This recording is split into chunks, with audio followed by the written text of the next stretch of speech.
کوئی خاتون میری مہمان بن کر آئے، میرے دوست کی بیوی اور بہن اس کے ساتھ آئے، تم ان کی طرف دیکھو، میرا دل چاہتا ہے میں آنکھیں پھاڑ دوں۔ جس کو بدنگاہی کی عادت پڑ جاتی ہے، یہ بے حیا حرم میں جا کر بھی باز نہیں آتا۔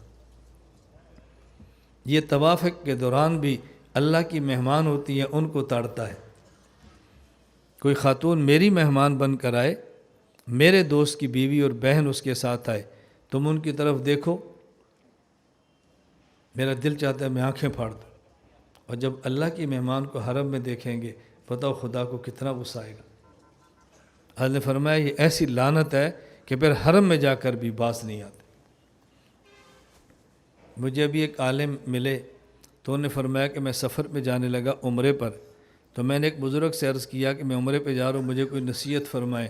فرمایا نگاہ کا خیال رکھنا۔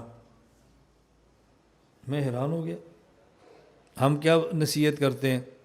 طواف بہت کرنا، عمرے بہت کرنا، حرم میں رہنا، درود پاک بہت پڑھنا، اور وہ نصیحت فرما رہے ہیں وہاں جا کر آنکھوں کا خیال کرنا، وہاں جا کر آنکھوں کا خیال کرنا، وہاں جا کر آنکھوں کی حفاظت کرنا۔